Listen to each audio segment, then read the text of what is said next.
there, it's Kevin with the Rogue Market here with a video. I haven't posted something on this channel for quite some time, so to get us back in the swing of things, I thought of doing a treasure or trap video. This is the video series in which I look at a particular product and then give you my verdict whether I think this is a hidden treasure or if it's a trap. So we are going to look at Avatar The Last Airbender Jumpstart boosters because this has been kind of a slow-moving product. So we had Final Fantasy and even Edge of Eternities that were absolutely hot, and then we had Spider-Man, which actually was a very hot product. I kind of regret not posting on this channel. I've been posting over my Rogue Market or my Gone Rogue Games channel with my opinions on Magic the Gathering. I think it was more well-suited for this channel as it's more of the financial aspect of it. And Spider-Man has definitely brought a lot of controversy in the kind of MTG finance world as well as just Magic in general. There's been a lot of just misunderstandings about the product, and if you actually look at the data, Spider-Man was a very well-received product as far as the market's concerned. A lot of things were sold, but it's been a roller coaster of the collector boosters. I think they're still at their all-time low now, and it is actually now going from extremely high prices like $800 down to like $400 now with Spider-Man. The market is definitely very weary of Avatar, so we don't know where it's going to land. I think Jumpstart is the one that got affected the most by kind of I think Jumpstart has two things going against it. A, we have Spider-Man, so we had that huge Final Fantasy craze where everything was liquid gold from Final Fantasy, and Edge of Eternities was basically banking on that as well. And then Spider-Man had the energy, and then it collapsed, and now everyone was angry, and everyone felt like, dummy dum-dums for ever even buying any Spider-Man. And I think now that the market is very hesitant, and Jumpstart is also a product that Wizard of the Coast has never been able to define. They called Jumpstart with the Dominaria Jumpstarts, and the Phyrexia Obli 1 Jumpstarts were absolute garbage. And then the Foundations was overprinted. So they did the first wave that was very well received, and they just started printing and printing and printing. And Jumpstart is one of those products that I don't think they can continue to print because you have not a lot of options for like cards that you can actually have in the packs. Like, as you don't have, I know you can get like one of every rare from the set. Like, they do have that slot with it, but you're going to get a lot of the same jump starts. And so it's a product that ought to be not overprinted. So with Avatar, there's a few things working against it, and I think that has been the reception for this product. So first of all, let's actually look at Avatar. So Avatar is going for $114, $115. Distributor price is around $105 to $110 is what stores are paying for this product. So to get basically in the hands of stores, it is going to be about $110, I'd say, after like credit card fees and all the other shenanigans it's with dealing with distributors. And so you can see that the people that are actually selling right now on TCG Player are basically, they're taking a loss or breaking even at this price point. But it has recovered in the past few days from its low of 100. And if we go over the sales data, it is starting to pick up. And mainly this is due to the fact that some cards were spoiled, and there is a lot of good stuff in this. So this is actually very... this Jumpstart reminds me particularly of the very first Jumpstart that had a lot of really exclusive good cards that people are chasing for especially the Commander format. So we're going to take a look at some of those cards right now. So you can actually look at what we're looking at with the prices. So I wouldn't use Goldfish right now because it's all over the place. Like, Goldfish has this Zuko Avatar Hunter for $42, but if you look over on TCG Player, there's only been 2 sold at $30. There isn't even any data. It's just the average listing right now. I don't know exactly how Goldfish pulls data, or sometimes TCG Player also with their market price is quite weird with the new stuff that they've released because there isn't enough data to really pull from that. And so this is really just the average of what's listed right now, and there hasn't been a lot of these particular cards that are selling. But if we do look at cards that have been selling, a lot of these landfall cards, the Cabbage Merchant's one that I was looking at, and this is actually pretty good sales. And it's also a card that is starting to see a lot of play in like these EDH rec lists that are running around the landfall type mechanics. So you can see like the foils. I think foils can only be had out of collectors though. So you don't want to be gauging that on the Jumpstarts because Jumpstarts do not, I believe, don't quote me here, maybe there is a slot. I doubt it though. For the packs we open, there has been no foils. But you can get these out of collectors. I think that's one of the things that also goes against Jumpstart, and it's something that Wizard of the Coast should definitely address. Is, again, it's just one of those things that all roads lead to buying Commander decks, because if you can get the Jumpstart cards that are more exclusive, the foil versions of them out of the actual collector packs, then why would you buy Jumpstarts? But Jumpstarts do have at least a little bit of utility, and they've been popular in the past with casual players. They have that mechanic of shuffling up two packs and just playing. And this one actually does quite well. We played some games here at the store with some Jumpstart, so while recording some videos about it. We're actually going to be hosting a tournament for Jumpstart, and I think it will actually give us a nice little segue into what we call League here at our store, where typically we take our pre-release kit that we played at the pre-release and then add packs every week, and then by the end of the 6 weeks or whatever, you have a pretty cool deck and got the flavor of the set mechanics and what from each set. However, I think we're going to do it with Jumpstart. So they do have some utilities, what I'm trying to say here, beyond just like the price and the packs. But as we look right now of the cost per pack, you have a very, very high chance of actually, if you do crack these right now and sell these cards on like the eBays or TCG Player, like the loss of 14, 15, 16, $20 cards here, especially since the collectors haven't hit mass. So that is kind of the question is how much of these were printed. For my initial numbers, Jumpstarts was quite large, but Foundations was completely sold out of Jumpstart. I know that when Foundations was released, Jumpstart was more popular, the Foundation Jumpstarts, than the actual Play Boosters. And then we had that, then the Play Boosters kind of leapfrogged the Jumpstarts. And I think it was, as I stated earlier, it was the overprinting. Jumpstarts got an immediate reprint, and it took Wizards of the Coast forever to reprint Foundations. And in fact, they probably still need another wave of Foundations Play Boosters, as it's been a pretty hard product to come by for stores to restock. But back here, though, a lot of cards from these, what they call the Eternal, which is the Jumpstart, is selling quite well. And that will be the question, is whether or not like collectors can hold, and if these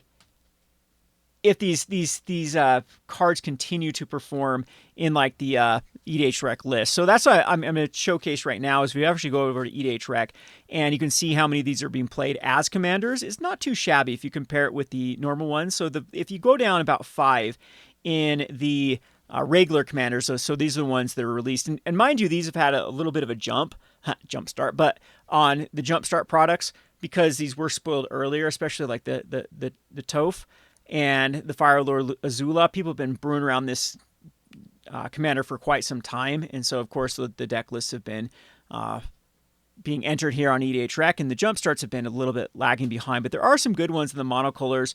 Like there's a 5-color one here, and this is pretty good numbers, and you can see that it doesn't just like peter off like a lot of these do have people brewing around them. And so I think that they'll be highly sought after just for that, because there isn't any commander products. And I know even Tulare Community College released a video about build your own commander. It's like, yeah, there wasn't a commander pre-constructed deck for this set. There wasn't one for Spider-Man either, but there are plenty of things to work with, and especially from Jumpstart.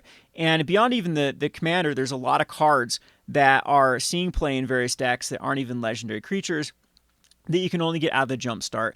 And that whenever there's like a unique product, I think it will lead to like the long-term sustainability of this product going forward. And of course, this is another topic I have to go down another day, is with the kind of the faith and confidence of Wizards of the Coast. I've been quoted on my other channel saying I'm so done with Wizards of the Coast because they have destroyed any sort of confidence with collector boosters, with not being having consistent print waves. And one of my latest things that I was griping about is they, FOMO'd the death out of Spider-Man and then immediately reprinted the play boosters and got it. Like, we've been begging for all these other things to come back into rotation, and they immediately went back into play boosters. And it seems like we're just flooded with the second best-selling standard set of all time being flooded and flooded and flooded. And what made me upset as kind of a store owner is we were FOMO'd to purchase like the Spider-Man product, and then they dumped it on Amazon and like killed any chance that stores could actually make any good margins on it, and then immediately reprinted it. So we kind of got the double whammy of it. But anyway, I digress. I'm talking about probably a topic that is not relevant to this particular conversation. So all in all, if I were to give this kind of a verdict, I definitely think that right now that Jumpstarts are the hidden treasure. I actually expect them to rebound quite quickly. I think play boosters have done well, and of course collector boosters are starting to tick up after especially spoilers. This does seem to be a very well designed set, not just the Jumpstart but Avatar in general. It is not another Spider-Man and should hit home for players. We've seen a lot of energy, especially if you look at EDH Rec and compared to Spider-Man, it's night and day. There are so many more decks that are being brewed around, and it does seem to be like this is a fan favorite. So it's kind of awkward that you think that the masses would know about Spider-Man more, and I think that probably does show the sales data that things like Spider-Man probably do better at the big box store, whereas Avatar probably does better with like the more enfranchised players or the players that are looking for like these crossovers. So, a lot of people that love Magic also love Avatar. And so it might not bring new people into Magic, but at least the people that are playing Magic are going to have more of an affinity towards actually purchasing these things. And, when the day ends, it really is about optics. And I think that's what's going to be going against Spider-Man in the long run. We can debate whether or not it's a terribly designed set, kind of a smaller set, all those things. Of course, I think they do factor into the overall feel for the, now that the dust has settled for Spider-Man, and long term, it probably won't be something that's beloved. And that's something that Final Fantasy still has going for it. And I think that the market really can absorb even more Final Fantasy reprints, especially the holiday set, going forward. So all in all, this does seem to be a really well done Universes Beyond set. And I think the Jumpstarts are no exception here. So there is a product that I definitely do not think is a trap at the moment. And again, that's the kind of age-old question here. The million-dollar question is, how much was this printed?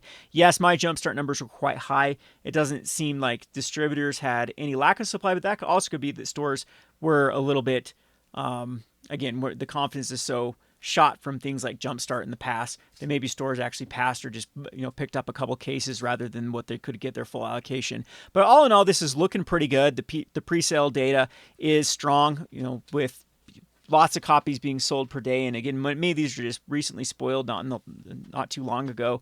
And yeah, when Jumpstarts are hot, they are definitely hot. So that's my verdict. I think this is absolutely a treasure. But a little bit of a anecdotal here. With running my Patreon service, I had a lot of cancellations for Jumpstart. So people decided I think it was when it was $100 a box.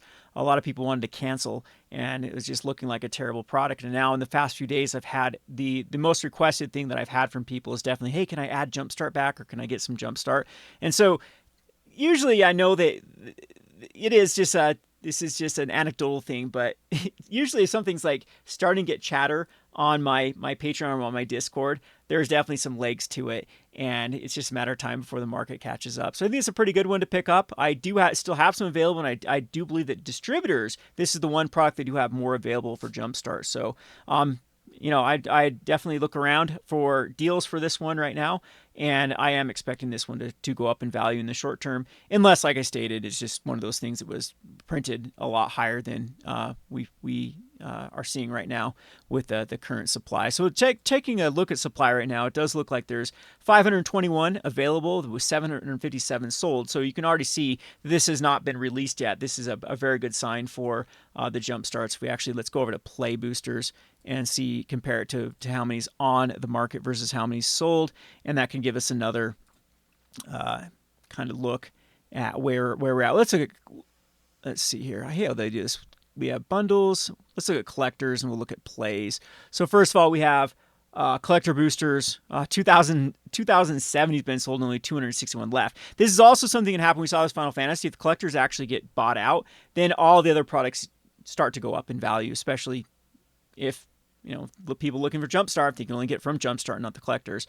So yeah, a lot being sold there. And if we look at the play boosters, 3,482 with 441. So actually less supply for play boosters than actually Jumpstart. But yeah, I'm thinking this is going to start to mirror more with more Jumpstarts being. It's another thing too that with the recent spoiling of these cards, and I've seen a lot more content be created and people being aware of this product. Yeah, I think the Jumpstart's the play right now compared to these still being quite high compared to their price point, and Jumpstart being more of the deal.